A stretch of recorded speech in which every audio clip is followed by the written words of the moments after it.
Quando a gente fala de ceia, né? Então, na ceia a gente tem peru, né? A gente tem chester, são carnes magras e brancas. Então, a gente vai tentar gravar uma regrinha aqui para ficar bem claro para as pessoas que estão assistindo, que é assim: o peru e o chester, por eles serem, enfim, carnes magras, o que eles fazem com a boca? Eles secam. Então, o que a gente vai jogar para harmonizar? Acidez. Então, é por isso que carne branca normalmente se harmoniza com vinhos brancos, porque elas têm pouca gordura, então elas ressecam a boca. Você joga um vinho com bastante acidez e essas duas coisas se complementam. Já se a pessoa for ter na ceia dela carnes mais gordurosas, pratos mais gordurosos, à base de queijo, molhos mais gordurosos, isso faz o que com a boca da gente? Irriga, né? Então, o que a gente faz? Joga um vinho que seque a boca.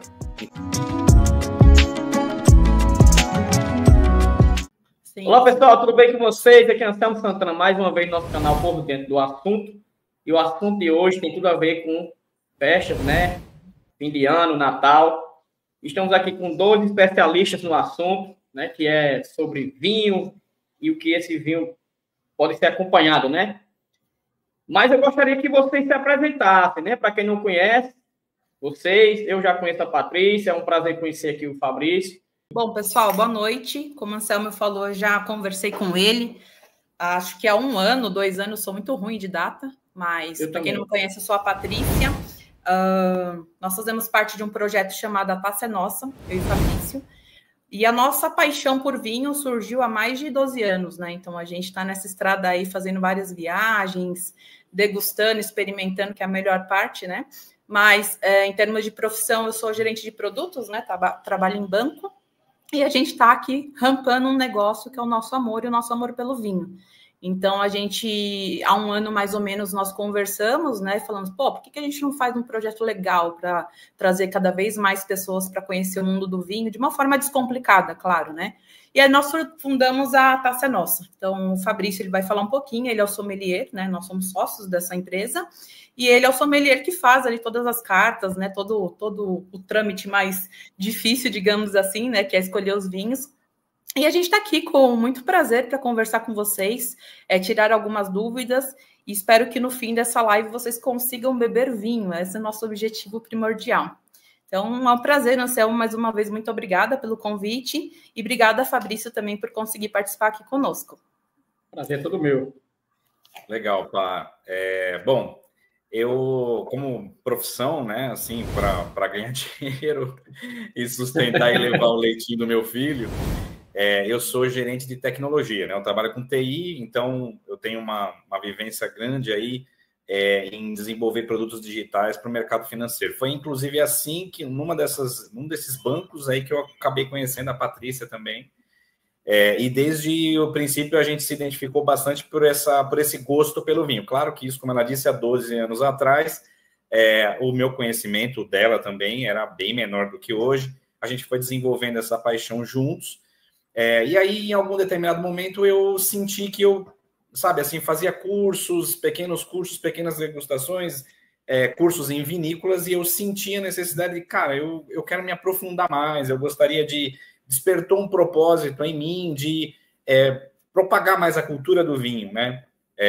Acho que o vinho no Brasil, infelizmente, ele ainda é distante das pessoas, ele ainda não está na vida das pessoas como ele está na nossa, né, no nosso dia a dia. Então, eu resolvi estudar, seguir a linha W7, né? Então, no Brasil, assim, os principais...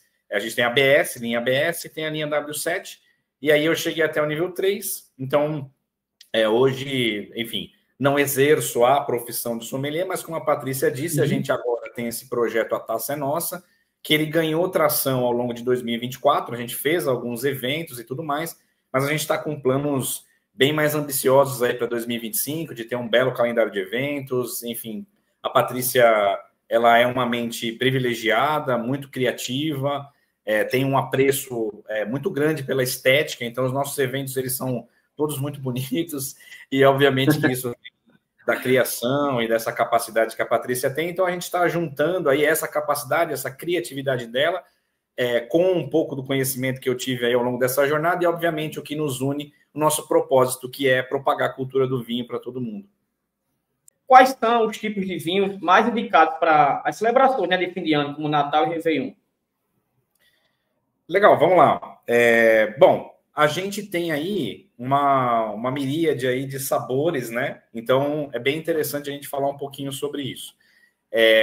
Quando a gente está falando de brindar, né? Então, assim, olha, vamos ter um espumante, né? Então, assim, que eu queira abrir para brindar. Se você está falando de um momento descontraído, né? Então, assim, olha, eu quero beber livremente, sem prestar muita atenção naquilo que eu estou bebendo e tal, eu quero algo fresco, normalmente, né? Mais leve. Uhum. Então, a gente vai acabar optando por um espumante método Charmat, que a gente fala, tá? Existem 2 métodos de espumante, eu vou evitar me aprofundar muito, porque eu sou meio que um nerd, né? E eu acabo falando demais.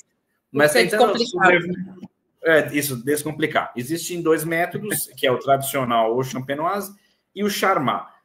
Basicamente, para as pessoas gravarem, Charmat vai sempre fazer espumantes mais frutados e leves, tá? Então, para um brinde descontraído, o espumante do método Charmat, um Prosecco, por exemplo, ele sempre acaba agradando mais, porque é mais leve, mais descontraído.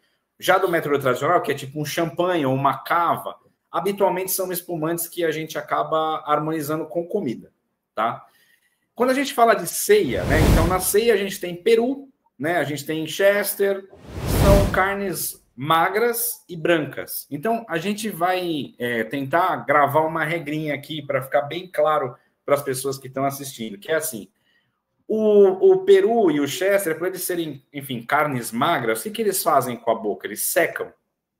Então, o que a gente vai jogar para harmonizar? Acidez. Então, é por isso que carne branca normalmente se harmoniza com vinhos brancos, porque elas têm pouca gordura, então elas ressecam a boca. Você joga um vinho com bastante acidez e essas 2 coisas se complementam. Já se a pessoa for ter na ceia dela carnes mais gordurosas, pratos mais gordurosos, à base de queijo, molhos mais gordurosos, isso faz o que com a boca da gente? Irriga. Né? Então, o que a gente faz? Joga um vinho que seque a boca. Então, você joga um vinho tinto, que tem tanino, né? E aí, essa astringência vai casar bem com a boca que já está irrigada pelos sabores que você colocou ali. Essa é uma regra. É claro que a harmonização ela tem várias regras, porém, eu sempre costumo falar para as pessoas usarem essa regra, porque aí, via de regra, assim, você não vai errar, você vai quase que sempre acertar. Não sei se a Paty quer complementar alguma coisa. Eu acho que dá para complementar, por exemplo, né? Nem todo mundo come carne, né? São pessoas vegetarianas, como a irmã do Fabrício, né? Então é legal falar sobre isso, peixes, né? Frango. Então a gente tenta fazer essa harmonização também pelas cores, né? De uma forma mais leve, digamos assim, porque a gente sempre fala, né? Se eu colocar um vinho, determinado alimento, eu posso matar o alimento ou matar o vinho, né? Porque eu vou tomar um vinho que não está tão naquela potência do alimento, por exemplo, então o vinho vai parecer água. Então as pessoas falam muito assim, esse vinho é uma porcaria, todo mundo falou bem do vinho, e a pessoa, por exemplo, pegou um vinho que é mais tranquilo, digamos assim, mais frutado, mais floral, e foi lá e jogou uma picanha, por exemplo, cheia de barbecue, né? Enfim, então tem vários sabores ali na carne, né? Então o vinho, provavelmente, né, se é um vinho muito fresco e refrescante, ele vai parecer água. Então não vai casar essa harmonização. Então acho que é legal também trazer para as pessoas que são vegetarianas, né? Então não necessariamente só carnes, mas os vegetais também ajudam bastante, né? Também tem, por exemplo, as pessoas gostam muito de fungo, né? Então tem algumas determinações que a gente usa, mas, por exemplo, né, carnes brancas, em linhas gerais, vinhos brancos, né? Assim, as carnes mais pesadas, né? Aí um vinho tinto. Mas, obviamente, não é uma regra, né? A pessoa pode fazer como ela quiser, sem aqui determinar padrões, mas o que é esperado, né? O que se orienta é que as pessoas sigam mais ou menos nessa linha para que a harmonização tanto do alimento com a comida, o alimento com o vinho, né? Seja algo prazeroso para quem está degustando. Agora, existem vinhos específicos que combinam melhor com sobremesas típicas, como rabanada ou panetone, por exemplo? Nesse caso, é muito importante, essa pergunta sua é muito boa, porque a gente não pode cometer, porque esse é um erro realmente que vai impactar muito na experiência das pessoas, tá? Se a sua boca está doce, então você comeu rabanada, como você comentou, ou sei lá, um pudim, enfim, uma sobremesa, e isso deixou a sua boca doce, e você joga um vinho seco, né, que não é um vinho de sobremesa, por exemplo, o que você vai achar desse vinho? Você vai achar ele mais amargo do que ele de fato é. O que a gente fala, vai amargar o vinho. Mas, na verdade, isso é só porque a sua boca, as suas papilas gustativas estavam cheias de doce. Então, a sensação do vinho entrando na sua boca, ele vai ser horrível, vai ser péssimo, tá? Então, eu não sei se a maioria das pessoas que estão assistindo, né, sabem, mas existem vinhos de sobremesa. Eu falo isso porque muitas vezes eu conversando com amigos, assim, um vinho de sobremesa, deve existir vinho de sobremesa. Muita gente não sabe, mas existe. Não sabia. Tá? Por exemplo... vinho suave, né? Não é aquele vinho doce que é chamado de suave, vinho né? Específico é um outro tipo de vinho para sobremesa, exatamente. Ele pode ser um vinho que a gente chama de colheita tardia, ou seja, as uvas amadureceram mais no pé e concentraram mais açúcar, né? Ou então ele pode ser um fortificado, por exemplo, um vinho do Porto, também é um vinho que vai muito bem com sobremesa. Ou bem então você pode também ter o espumante moscatel, né? Um espumante mais doce. O importante é que seja um vinho doce específico para sobremesa. Eu posso dar uma dica aqui de um vinho que eu particularmente adoro, que é o Moscatel de Setúbal, né? Então, é um vinho português da Península de Setúbal. Ele é feito com uvas à base da família Moscato e é um vinho de sobremesa maravilhoso. Então, ele tem uma acidez alta para contrapor com esse dulçor, é bastante aromático e certamente vai oferecer uma experiência muito boa para as pessoas aí com a rabanada ou com os doces de fim de ano, né, Pá? Exatamente. No que é até legal comentar, claro que cada vinho tem uma especificação, né? Tem alguns que são mais elaborados, enfim, mas esse vinho chamado colheita tardia, você acha muito fácil no mercado, sem falar de rótulos aqui, mas se a pessoa for olhar o vinho, geralmente é uma garrafinha mais fininha, tá? E está escrito colheita tardia. Então, quando você toma, ele é bem doce mesmo, mas não é o vinho doce suave, tá? É um vinho mesmo para você harmonizar com sobremesa. E são muito famosos, né? Os vinhos do Porto, que é um vinho super... geralmente as pessoas gostam, né? Tomam um cálice, assim. Tem gente que toma uma garrafa, tá? E tá tudo bem também. Mas ele é melhor você comer ali com uma sobremesa para não ficar também uma coisa enjoativa. Mas, assim, vai muito de gosto. E o espumante, né? Que também você consegue ler no rótulo. É escrito Moscatel, que de fato é um espumante bem doce, né? Nós temos até uma amiga que gosta bastante. Ela não toma só na sobremesa, ela toma aí umas 2 garrafas, mas é gosto dela, ela gosta bastante, né? Então é bem legal vocês pegarem, né, esses nomes, colheita tardia e moscatel, porque aí vocês vão acertar ali em cheio quando for harmonizar com a sobremesa.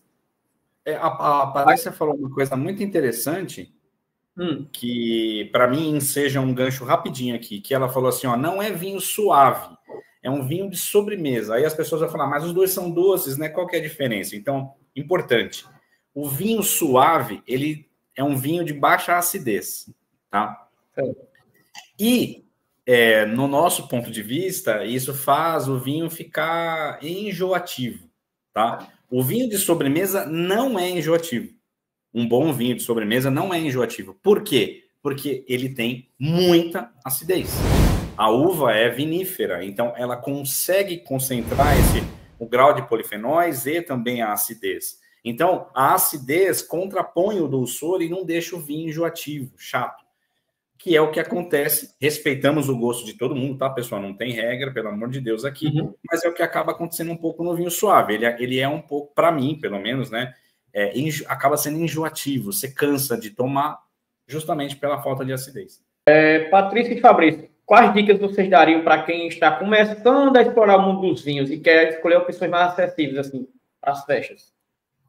Essa eu vou deixar a Patrícia responder. Bom, eu acho que o primeiro ponto, né, tem bastante gente que me pergunta, você pode me dar alguma dica de vinho, né, mas que não seja um vinho tão caro? Né, assim, a questão do preço é muito relativo, né, o que você quer ali é aproveitar. Então, por exemplo, você consegue vinhos legais por R$35, R$40. Então, geralmente, o acesso das pessoas é ao mercado, né, então você encontra muito ali vinhos argentinos e vinhos chilenos. Eu acho que a gente pode tentar trabalhar com algumas uvas, né? Então, tem vinho sim, não é porque o vinho custa menos de R$70 que não é um vinho bom, muito pelo contrário, né? Tem várias vinícolas que fazem vinhos bons. Mas eu acho que quando você tem algumas determinações, ajuda na escolha. Então, por exemplo, se é um vinho que tem uma safra, geralmente, né? A safra é o ano que vem escrito no rótulo, né? Então, por exemplo, vou pegar um vinho da safra, só um exemplo, tá bom, gente? 1990, por exemplo, vai ser um vinho caro, porque além de ele ter sido elaborado e ter potencial para guarda, ele é um vinho que uma pessoa vai querer servir em alguma ocasião especial. Então, acho que a safra você pode olhar, né? Geralmente, vinhos mais jovens, vinhos que também tem aquela tampinha, né, de rosca, que eu tô tomando, depois eu mostro, que é aquela tampinha que a gente fala que é rosca, né, ou screw cap, que são vinhos mais jovens, que você não precisa ter guarda ali na sua adega, ou guardar, enfim, que você consegue ali degustá-los de uma forma mais simples. E também acho que tem algumas uvas, né? Então, por exemplo, a Merlot, Cabernet Sauvignon, temos outras uvas que também são famosas, Sauvignon Blanc, Chardonnay, né? Então, são uvas que você consegue de fácil acesso nos mercados. Mas eu acho que é muito relativo, depende de onde você vai comprar. Né? Então, olhar sempre essa safra, né? Tem alguns vinhos que ele apresenta algumas siglas, então DOC, DOCG, tipo, se é um vinho com muita estrutura, passa em barrica, né? Se é uma safra mais antiga, ele vai ser um pouco mais caro. Então, quando for ao mercado, né? Vou falar ao mercado porque nem todo mundo tem acesso a algumas lojas específicas, né? Mas eu acho que você pode olhar ali numa margem de preço, aí o Fabrício, que é o sommelier, ele pode me corrigir qualquer coisa, mas entre os 35 até uns 70 reais, você consegue ali bons vinhos por 45, 65 reais.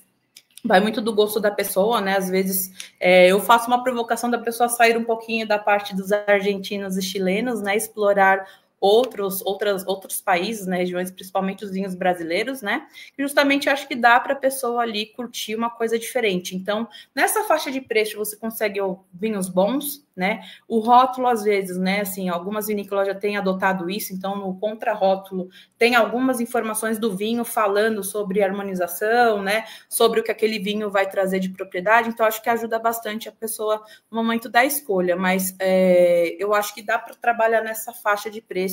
Isso eu estou falando de vinhos para o dia a dia, né? Claro, depende da ocasião que a pessoa e do orçamento da pessoa, mas você consegue sim bons vinhos no mercado. Tem hoje também vários aplicativos, né, que a gente consegue pedir, né, vinho e consegue ter uma descrição melhor, mas sempre vai também no contrarótulo, dá uma lidinha, ver se tem algumas informações a mais. Mas a safra é legal, dá uma olhada. Se é um vinho de rosca, né, um vinho geralmente mais jovem, então também você vai trazer, geralmente, tá? Não estou aqui generalizando, mas vinhos que você vai ter mais acesso, você delimitar o seu orçamento, né, e tentar trabalhar, olhar alguns países com esses preços, né, porque a gente tem muitos rótulos, muitos países que fazem, então, assim, é um pouco mais difícil a gente falar um rótulo específico, mas eu acho que dá para encontrar bons vinhos nessa linha orçamentária. Ter esse costume de, né, se a pessoa ainda não tem o hábito de ler o contrarótulo, vai trazer informações legais sobre o vinho, tá?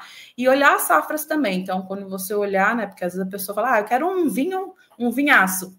Vai ser praticamente impossível você conseguir comprar um vinho nessa faixa aí com uma safra muito antiga, porque é uma produção muito elaborada, muito tempo em guarda, enfim. Então, acho que dá para a gente trabalhar com essas informações aí. O que eu achei legal do que ela falou, assim, screw cap, né, que a gente fala, a tampa de rosca, nem de saca-rolha você precisa. Então, assim, não tem justificativa para não tomar vinho.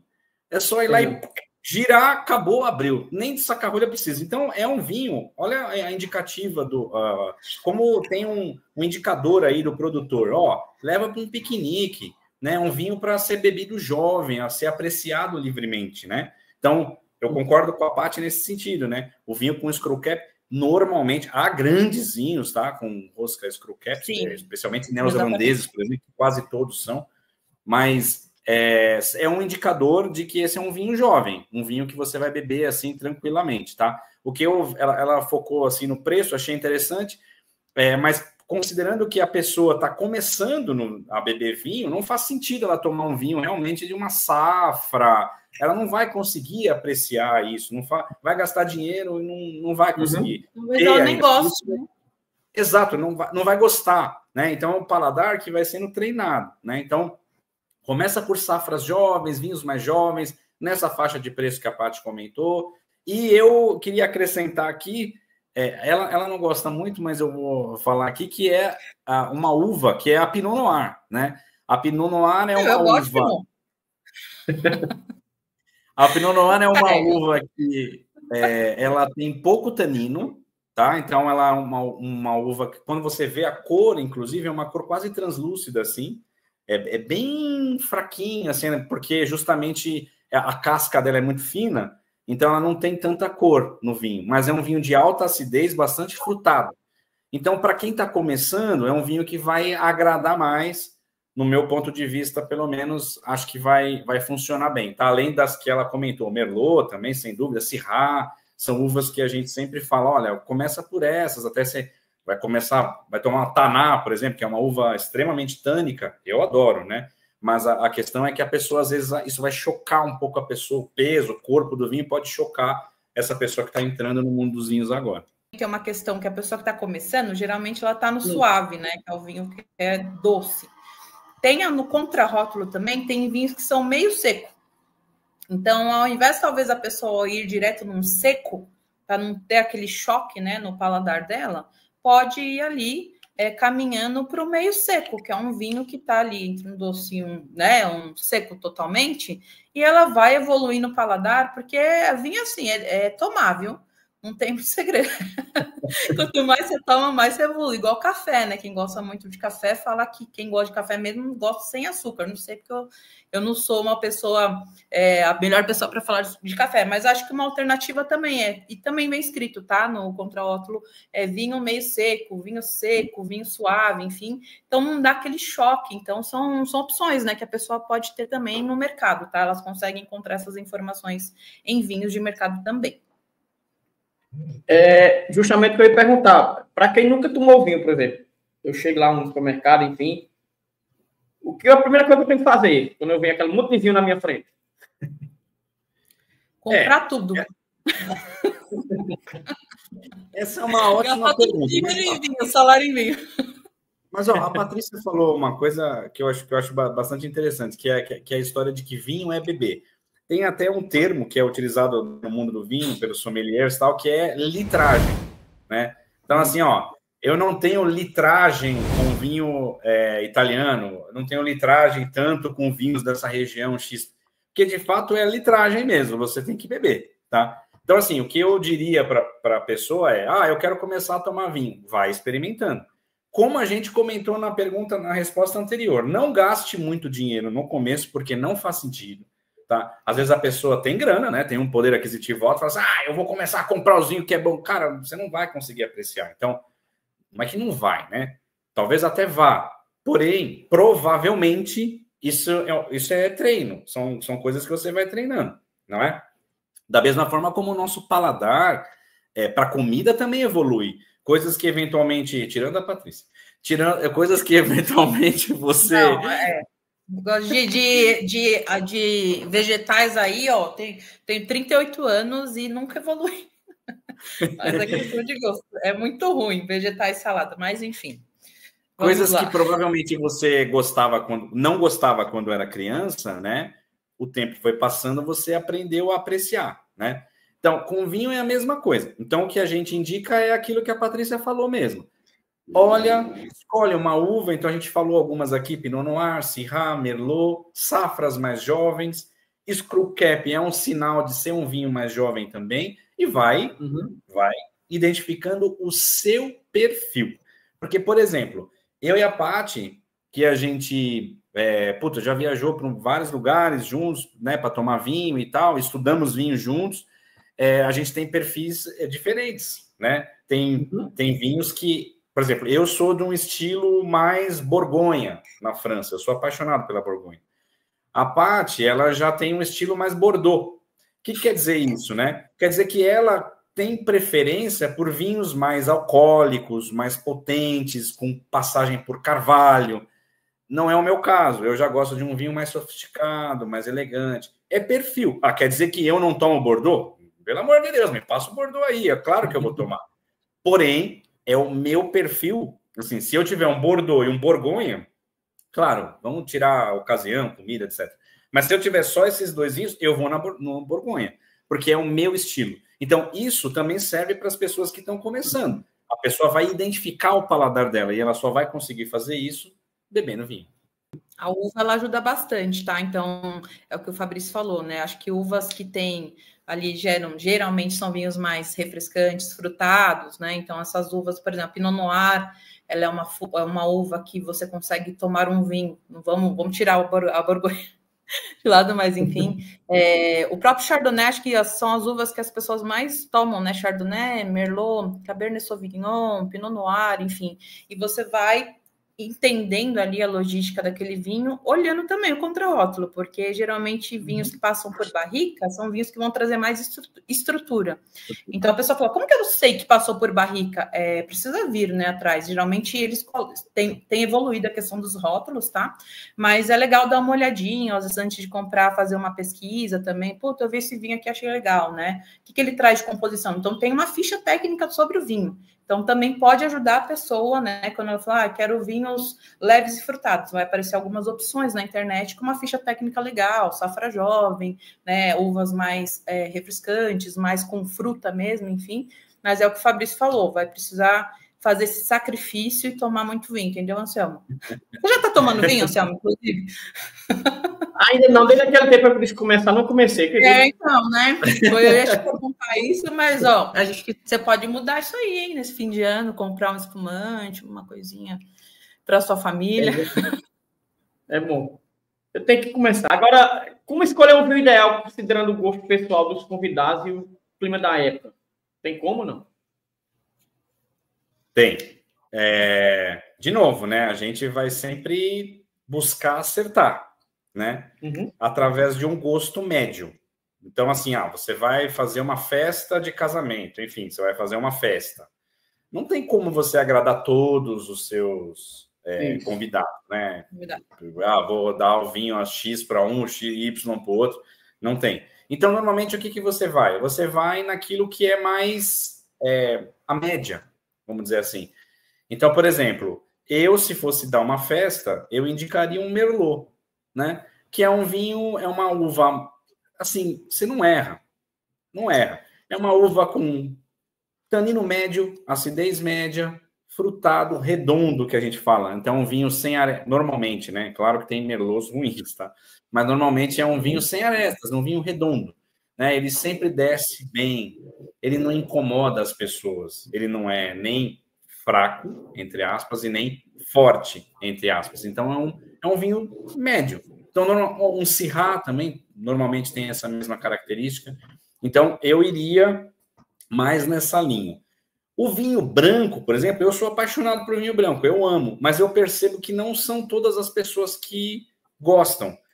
A acidez ela é um pouco mais pungente, então às vezes as pessoas se incomodam um pouco, preferem o vinho tinto, tá? Então acho que isso é outro tema que também outro fator também que às vezes interfere, né, Pá?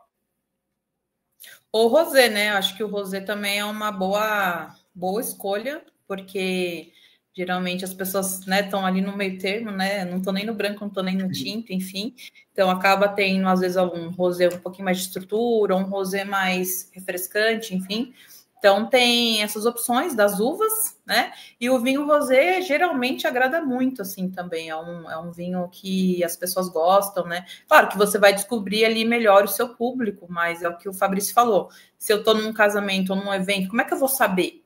É difícil, né? Então eu vou com algumas uvas coringas, né? A Merlot é uma uva coringa que você geralmente compra, você vai trazer um vinho ali que a maioria vai gostar. E o rosé também, porque o branco, geralmente, a pessoa que está começando a tomar, ela não gosta muito do branco. Fala, mas eu acho muito ralo, né? Eu acho muito sem graça o vinho branco. Tem vários tipos de vinhos brancos, né? Não necessariamente é um vinho que não tem estrutura, né? Eu gosto de vinhos brancos que passam, por exemplo, por barrica de carvalho. Então, ele vai trazer um vinho mais estruturado, com outras notas, né? Amanteigadas, de baunilha, né? Vai te dar uma cremosidade em boca muito maior. Mas eu também gosto de vinhos refrescantes. Então, acho que depende muito do momento. Mas o vinho rosé também acho que é uma boa pedida para quando você tiver um evento. E sempre espumante também, viu? Espumante também você quase nunca erra, porque as pessoas gostam de uma coisa refrescante, né? Então, um vinho Merlot, um vinho rosé e um espumante ali que esteja ali, né, entre o doce, porque tem algumas denominações, né, que você consegue olhar no rótulo, eu acho que é uma boa pedida, e aí a pessoa vai conseguindo experimentar. Acho que pode ter duas opções para não ficar também somente, por exemplo, num vinho tinto, né? Nem todo mundo pode não gostar, mas um rosé eu acho que pode ser uma boa pedida também. Você que está nos assistindo agora, ou que vai assistir nosso vídeo depois, enfim, já aproveita, né, que muitas dicas bacanas aqui, já compartilha com seus amigos que gostam de vinho, ou que não gostam, que querem gostar, né? Para que vocês possam sair daqui, ó, todo mundo já professores, para ensinar aos demais. Agora, com relação à temperatura, né? Vocês podem explicar a importância da temperatura aos servir vinhos durante essas festas? Total. Importantíssimo. Pergunta, né? Excelente pergunta, porque realmente faz diferença. Sim, bastante diferença. Então, o que a gente... Eu vou tentar descomplicar aqui, tá? Dar uma regra mais genérica, porque, tem o vinho branco mais leve, o vinho branco mais encorpado, mas vamos simplificar aqui para não, né? Bom, primeiro, tudo aquilo que tem maior acidez, a gente vai beber mais gelado, tá? Certo. Só para a pessoa que está assistindo entender, né? Então, você imagina um suco de limão sem gelo, né? É muito incômodo, a acidez incomoda muito, né? Então, tudo que tem mais acidez, mais gelado. Quais são os vinhos que têm mais acidez? Espumante, branco e rosé, tá? Nessa sequência. Então, o espumante, você vai habitualmente tomar ele ali gelado mesmo, que é o que a gente fala entre 6 e 8 graus, tá?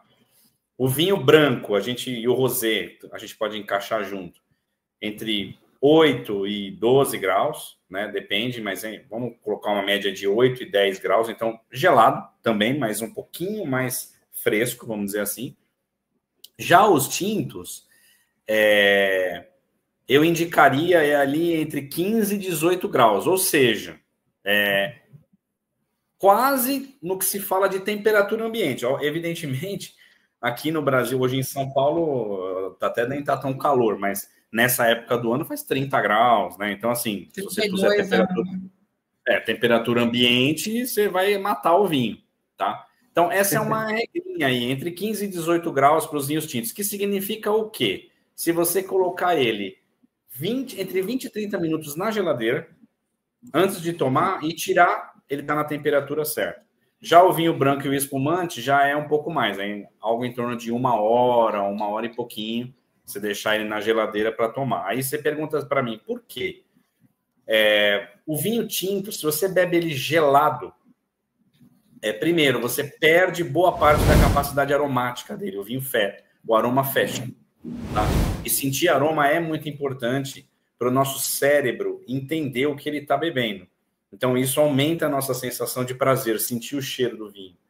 Então, vinho tinto gelado, você vai perder boa parte da capacidade aromática. E, muitas vezes, infelizmente, você também vai acabar perdendo bastante do sabor do vinho.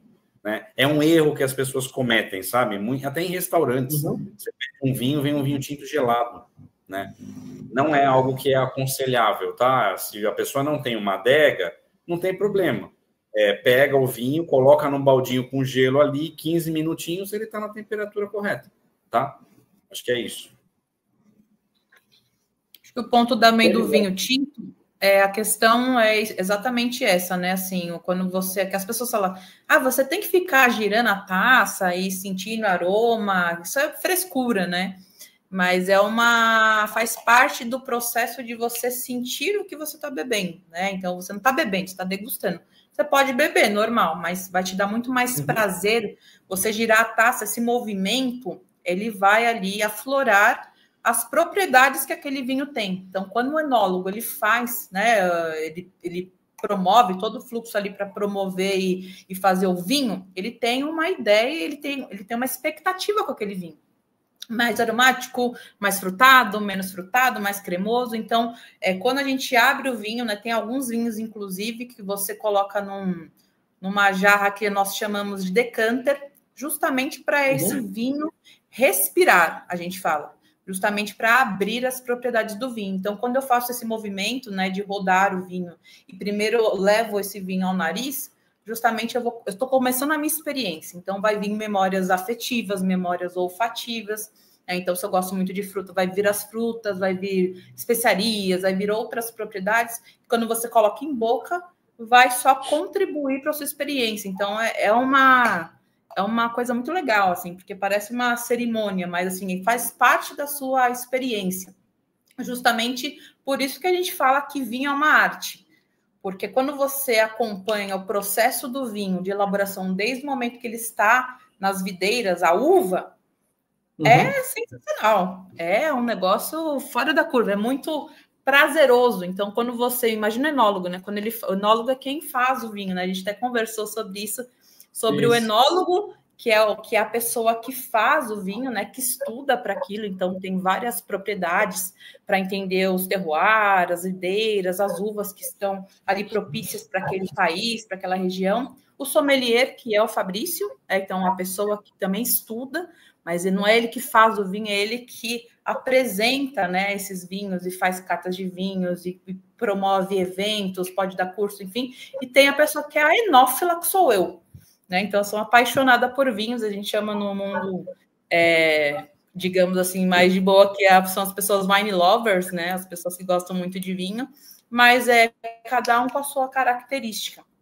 Então, a gente faz deixo aqui esse recado para o pessoal que está em casa, justamente para tentar fazer esse exercício. Muita gente fala, não consigo sentir o aroma do vinho, mas é um exercício. Então, quando você gira, né, a taça, você realmente vai conseguir... Tá sentindo aí, Anselmo? Tá vendo esse vinho aqui, ó?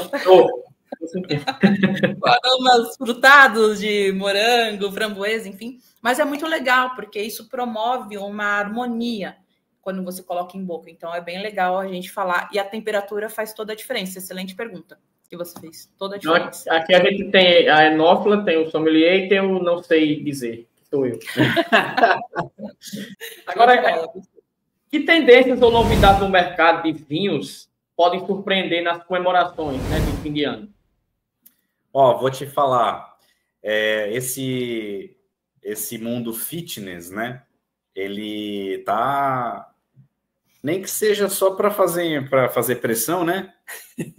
O projeto Verão, essa pessoa que não, né? Mas enfim, eu acho que essa é uma grande novidade do mercado de vinhos. Os vinhos de baixa caloria, baixo teor alcoólico, portanto, baixa caloria. Então, é um vinho seco, de baixo teor alcoólico, tá? O que praticamente não existia até hoje, tá? Então, assim, o que existia se o vinho tem baixo teor alcoólico, ele é doce, né? Agora não, ele é um vinho seco e de baixo teor alcoólico. Então, há vinícolas que já lançaram, eu vou falar o nome de uma aqui, não estou ganhando nada com isso, só para efeito de... a vinícola Concha e Toro, né, lançou recente, que é uma vinícola do Chile, que faz aquele Casileiro del Diablo, né, um vinho famosíssimo, que está em todas as gôndolas de mercado. Ela lançou recentemente um vinho de baixo teor alcoólico e baixa caloria, mas é um vinho seco, tá? Então, essa é uma tendência, essa é uma novidade que tem no mercado. Existe também, mas isso já há algum tempo, né, que já lançou, que é o vinho sem álcool, né? Então, é como se fosse um vinho mesmo, com sabor de vinho e tudo mais, porém ele não é alcoólico. Para pessoas que eventualmente não podem ingerir álcool, às vezes criança, enfim, isso também é algo que já tem algum tempo que está no mercado. Mas o que eu vejo a tendência mais forte mesmo é isso, né? As pessoas... eu falei brincando na questão do fitness, mas muitas vezes, né, é uma questão de saúde também. Né? Então, pessoas que precisam controlar diabetes, precisam controlar o peso, obesidade, né, que é um problema grave. Então, eu vejo isso como uma tendência aí, mercadológica, não só no vinho só vindo a reboque disso, né, dessa tendência, e entrando nisso também, porque muitas vezes tem aquela coisa de, pô, vou tomar... Cerveja já tinha, né, uma cerveja de baixa caloria, e agora o vinho também entrando nisso. Às vezes a pessoa que quer estar seguindo dieta, etc., perdeu a desculpa para não tomar vinho também. E tem espumantes também, viu, Anselmo? Com 0 álcool. Teve uma amiga que, quando ela estava grávida, ela gostava muito, então não ingeria álcool. Então ela comprava, quando a gente se encontrava, espumante 0 álcool. Então também é uma opção, né? De uma coisa refrescante, tem o gosto, tudo, só não tem o álcool. Então é uma questão bem bacana para as pessoas. E aí eu queria depois fazer um ponto aqui que eu acho que é bem interessante, né? Eu mostrei esse vinho aqui para vocês. Vocês enxergam a cor? Parece que é um vinho rosé, certo? Ele é... Eu tô enxergando meio laranja aqui, meio bege. Laranja, né? Um tom de salmão, enfim. Rosado. Aí eu vou jogar essa bomba para o sommelier, porque ele vai saber explicar melhor que eu. Mas isso é um vinho verde. É melhor do que jogar por não sei dizer. Sim. Esse aqui é um vinho verde, né? E as pessoas, eu tenho percebido que têm tomado bastante vinho verde. Né? Tem até um rótulo bem famoso, né? Que as pessoas acham que é mais refrescante, né? Alguns até falam, nossa, parece que até tem umas bolinhas, né? Umas coisas. E é curioso porque a pessoa fala assim, mas vinho verde só é verde, por conta do nome. E acho legal o Fabrício trazer por que vinho verde, por exemplo, né? Esse daqui é um vinho verde, rosé, né? Obviamente de Portugal, mas queria que ele pudesse falar um pouco melhor para ir para o pessoal. Por que chama vinho verde, né? Não necessariamente por conta da cor. Então, eu queria só trazer essa questão para ele explicar, né? Por que chama vinho verde e por que acaba sendo mais refrescante, mais harmoniosa a degustação. Joguei a bomba. Olha, e foi muito legal você ter falado isso, porque o vinho verde, para quem vai comer bacalhau, por exemplo, na véspera, não sei se na véspera, no dia de Natal, enfim, o vinho verde, ele cai perfeitamente, tá? Então, é uma excelente harmonização, bacalhau, salada de bacalhau, grão de bico, né? Eu sou de origem portuguesa, então para mim grão de bico, bacalhau, nem sei se as pessoas comem isso, mas eu grão de bico é horrível. Eu comi? Como? Grão de bico é horrível. A Patrícia não gosta. Mas o vinho verde, horrível, então vamos lá. O vinho verde, ele é um vinho de uma região específica de Portugal, região do Minho, ok? Ao norte de Portugal, já nas proximidades do Oceano Atlântico, que é a chamada região dos vinhos verdes, tá? Então não é que o vinho ele tenha cor verde, né? É uma região de Portugal. Então só tem vinho verde lá. O vinho verde, ele pode ser branco, tinto ou rosé, embora o mais comum de se encontrar seja o vinho verde branco. Esse é o mais comum. Ela falou a marca famosa, Casal Garcia, acho que todo mundo já viu em algum lugar. Não falei não, mas você falou, mas é famoso mesmo. Bem famosa, é uma marca bem famosa, mas existem outras marcas e outros rótulos de vinho verde, aliás, excelentes, tá? Especialmente aqueles feitos com a uva Alvarinho, que é uma uva da região, enfim, é uma uva espanhola, portuguesa, né? Da Península Ibérica, né? Para não ter briga. Mas em Portugal, né? Embora tenha outras uvas ali, loureiro, enfim, também que entram no blend do vinho verde, os que são feitos à base de alvarinho habitualmente são os melhores, tá? Aí só para terminar a explicação, por que chama vinho verde? Bom, não está batido o martelo, né? Existem duas hipóteses, vocês escolhem a de vocês. É porque é uma região com uma costa muito verde, com muita vegetação em Portugal, tá? Então, são os vinhos, região dos vinhos verde, né? Então, essa é uma hipótese. A outra hipótese como o vinho concentra muita acidez, então algumas pessoas falavam, olha, essa uva foi colhida verde, mas obviamente que as uvas não são colhidas verdes, tá? Então, isso é uma outra confusão que as pessoas falam, né? Muita gente vem e fala assim, chama vinho verde porque a uva é colhida verde. Não, porque se você colher uma uva verde e fizer vinho, o vinho vai ser péssimo. Tá? Então, a uva não é colhida verde, pessoal. É só uma, possivelmente, né? São duas hipóteses para chamar. Na época se falava, olha, esse vinho é tão ácido, nossa, é tão refrescante, que a uva foi colhida verde, então ficou, olha, os vinhos verdes, tá? Basicamente essa é a explicação. Então ela está tomando vinho verde rosé. Não sei se vai dar para ver para rótulo, mas talvez fique ruim para ver, mas tá aqui, né, vinho verde, tá escrito aqui vinho verde Portugal, né? Então quando a pessoa fala, oxe, o vinho verde não era verde? E também é uma boa opção para quem gosta de peixes, né? Então, por exemplo, bacalhau, na família do Fabrício come bacalhau, então é uma opção bem bacana, a harmonização bem legal para poder fazer também no fim do ano. Ninguém come sushi, mas é uma harmonização muito boa também, vinho verde, rosé ou branco com sushi. Eu não sei se vocês conhecem a piada do cara morreu de vinho branco.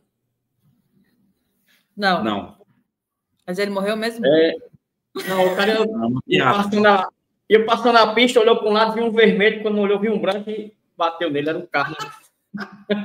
Aí agora já tem um vinho verde também. Você é dos meus, hein? Gostei. Agora tem um vinho verde. Agora vinho verde. Para quem prefere bebidas não selecionadas, há opções ou receitas que simulam a experiência de degustar um vinho, por exemplo? Nem eu entendi a pergunta também. Essa pergunta me pegou. Outras bebidas, você diz? Outras bebidas que possam parecer com a degustação de um vinho, por exemplo? Isso. Sim, tem, com certeza. Por exemplo, podemos falar do... Eu não tenho total propriedade, mas eu gosto muito de whisky. Então, quando você vai degustar um whisky, tem várias propriedades que você vai para o gosto da pessoa. Então, assim, claro, não estamos falando do whisky com gelo, essas coisas, tá, pessoal? É o whisky, degustar o whisky mesmo, whisky que é um pouco, geralmente, mais caro. Então, as pessoas fazem, sim, dependendo do gosto da pessoa, né? Tem whisky que é mais bourbon, whisky que é mais... Eu não tenho total propriedade, mas, por exemplo, o whisky... O bourbon, ele é de milho, né? É feito de milho. É de milho, isso.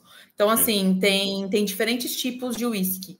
Também você pode degustar, por exemplo, em vários lugares, drinks.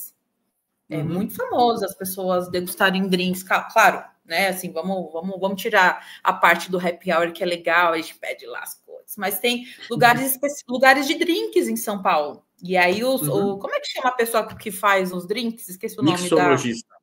Exato, tem eu dizer barman, ó. Não é que não entende bebida, eu dizer barman. É que o mixologista, ele cria drinks. Sim.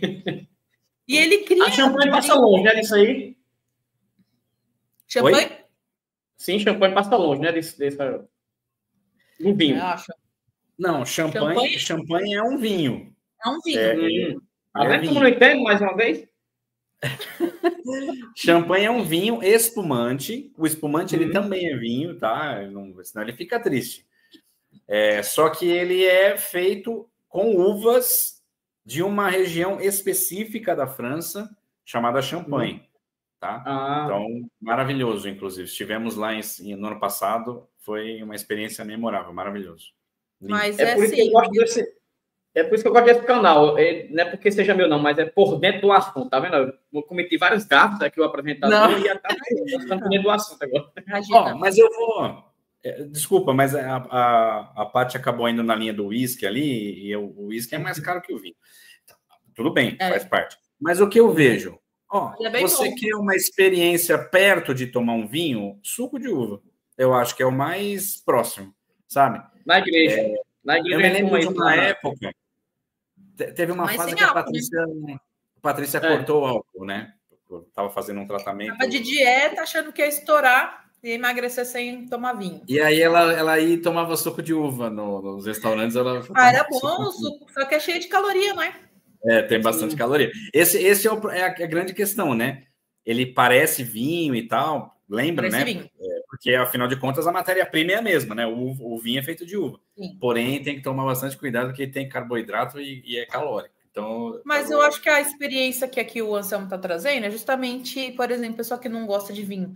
cervejas artesanais, por exemplo. Eu não gosto de cerveja, mas a não ser que você está num dia lá, as pessoas gostam de cerveja, mas tem gente que gosta de cerveja artesanal, que são cervejas diferentes. Essa cerveja tem canela, essa cerveja tem laranja, essa cerveja tem, né, assim, algumas propriedades, e também é a mesma ideia, né? Então, assim, tem lugares específicos de cerveja, né, para degustação de vários tipos de cervejas, os próprios drinks, né? Quando você vai num lugar que de fato é de drinks, tem drinks diferentes, drinks autorais que a própria pessoa que está lá fazendo faz. Então, toda essa harmonia, toda essa degustação. Então, acho que a cerveja, quem gosta de cerveja, tem gente que gosta de cerveja artesanal, e tem também essa diferenciação. Você vai em mercado, tem algumas cervejas que você vê, cerveja... Eu não entendo muita coisa, mas enfim... até a cor muda, né? Então, são cervejas mais estruturadas, né? Cerveja com mais corpo. Então, você vai tomar essa cerveja artesanal num dia, 40 graus aqui, né? Então, geralmente, as pessoas preferem aquela cerveja mais refrescante, digamos assim. Então, tem vários tipos de degustação. Cerveja, whisky, drinks, né? O suco de uva tem gente que gosta bastante. Então, é toda uma questão de experiência, né? E de gosto mesmo. Mas dá para fazer esse bem bolado aí tudo. Cerveja, vinho, drink. Você viu que a gente bebe pouco, né? Cerveja eu não sou muito fã, mas o Fabrício já tomou durante um tempo e ele gostava, né, Fábio, de cerveja artesanal. Agora é muito raro. Aliás, é muito raro eu tomar... Eu tomo vinho mesmo. Obviamente, em algumas ocasiões, vamos tomar uma cerveja, mas é bem raro. O vinho ocupou a minha vida assim de um jeito que acabei abstraindo do restante. Show de bola. Pessoal, foi um prazer, né, tê-los aqui no nosso canal. Graças a Deus vem crescendo a cada dia e, infelizmente, eu não vou estar com o meu cenário novo ainda, mas no próximo, com a taça de vinho para o cenário novo, eu garanto. Aí sim, hein? Vou te mandar um vinho, hein? É dívida, hein? Pronto, show de bola. Vou mandar o endereço. Pode mandar, vou mandar, com certeza. Eu desejo que, além de você começar a tomar vinho, né, que você tenha muito sucesso no seu canal. Você é uma pessoa de excelente energia, né? Então a gente fica feliz sempre de poder estar em contato com pessoas assim. E sempre que quiser que a gente venha aqui falar um pouquinho mais sobre vinhos, estamos sempre à sua disposição e me sinto muito envaidecido, orgulhoso, feliz com o seu convite de estar participando aqui do seu canal. Muito obrigado. Eu que agradeço e deixei aqui na descrição, aliás, enfim, passando aqui na tela, o Instagram de vocês, né, da Taça é Nossa. E eu aproveito já para perguntar, para vocês ficarem à vontade para falar sobre esse projeto e deixar as considerações finais, falar o que eu não perguntei a vocês, enfim, pode ficar à vontade. E mais uma vez, muito obrigado. Eu vou deixar a minha chefe falar aí sobre o nosso projeto. Bom, primeiro agradecer o Anselmo, eu já fiz uma rodada com ele de perguntas sobre vinho, foi sensacional. Errei a idade? Errei, pessoal que está assistindo. Eu falei 39 e era 37, mas tá bom. E foi um prazer mesmo, sua energia é incrível, a gente acompanha o seu canal. Muito obrigada, mais uma vez. Brincadeiras à parte, claro, se você não beber, mas gostaria de te enviar um vinho, com certeza, em agradecimento. Eu sei, pode mandar que eu vou... Gostei, porque a taça você já tem, né? A esposa vive me cobrando, né? Bom saber. Então vai ser ótimo esse presente. Então, vai ser um presente da Taça Nossa para você. E falando da Taça Nossa, né, é um projeto que nós estamos muito felizes, eu e Fabrício, de poder aproveitar a nossa paixão pelo vinho e poder propagar para as pessoas, né? E eu tenho deixado muito claro isso, que também a gente tem ali um viés também para as mulheres, que as mulheres também têm essa independência no mundo do vinho. E nós fazemos vários tipos de eventos diferentes, né, confrarias diferenciadas. Nós fizemos a última, que foi o Wine Make. Então, nós convidamos uma maquiadora profissional para fazer um workshop de maquiagem, junto com degustação de vinhos. Como eu sou geminiana e toda criativa, eu gosto de coisas diferentes, eu mudo de ideia e quero ter ideia. Então, o Fabrício que me coloca ali, né, fala, peraí, vamos lá, enfim... Mas a gente quer promover eventos de vinhos diferentes. Eventos de vinhos na sua casa, eventos de vinhos num sítio ou numa festa. Então, a gente não gosta daquela coisa engessada. Então, acho que o objetivo primordial da Taça Nossa, né, como missão, é poder propagar o vinho, né, que as pessoas tenham fácil acesso e a gente deixe essa gourmetização um pouco de lado. Claro que tem momentos e momentos. Mas facilitar tanto a questão das técnicas, mas como os eventos, né? E deixar a pessoa ter autonomia para escolher. Então, nosso maior objetivo é esse. E 2025 a gente está ali com várias novidades, tá? Então, o Anselmo também super convidado, né, para participar conosco, né? Você e sua família dos eventos. Mas o nosso maior objetivo é trazer as pessoas para tomar vinho, no bom sentido, sempre com moderação, claro. Mas levar uma experiência. Não somente tomar o vinho, mas a gente quer promover experiências diferentes. Né, de uma forma mais simples, de uma forma desgourmetizada, e que as pessoas consigam ser apaixonadas por vinho. Só isso que a gente quer. Mas a gente tem conseguido ali as pessoas que têm nos acompanhado, deixo aqui meu agradecimento. E você também, tá, Anselmo? Fica aí o convite para você participar conosco nos eventos da Taça é Nossa, tá bom? Quem sabe um dia eu perder meio de avião, não chego por aí. Mas olha... Quem sabe até você, até a sua cidade, para fazer um evento aí. Fazer uma live ao vivo do evento. Seria legal.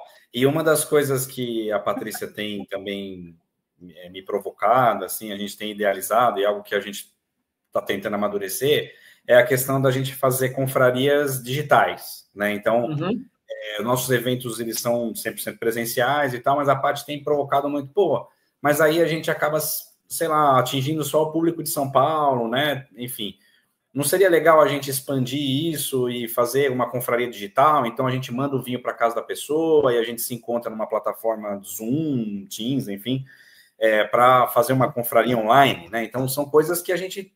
Será que vai rolar? Será que vai ser 2025? Vamos ver. Estamos amadurecendo isso e, enfim, quem sabe, né? A gente consiga unir mais pessoas ao redor do Brasil para tomar vinho com a gente. Show de bola. É isso aí, pessoal. Vocês viram aí, né, uma live bem descontraída falando sobre vinho. Eu meio que perdido, né? Vocês sabem, enfim, não bebo, não entendo de nada. É o sommelier e eu não sei dizer. Mas compartilha, né, para quem gosta de vinho, para seus amigos. Eu tenho certeza que muitas pessoas que gostam de vinho vão gostar dessas dicas. E, mais uma vez, agradecer a todos vocês que estão aqui no nosso canal. Se você não é inscrito, aproveite e já se inscreve. Como eu falei no último vídeo, mais de 90%, né, das pessoas que nos assistem não são inscritos no nosso canal. Aproveita, se inscreve para não perder novos próximos vídeos que estão vindo por aí. Mais 2 lives, uma quinta e outra sábado que vem. Tenho certeza que vocês vão gostar. Tchau, tchau. São Santana, fique por dentro do assunto.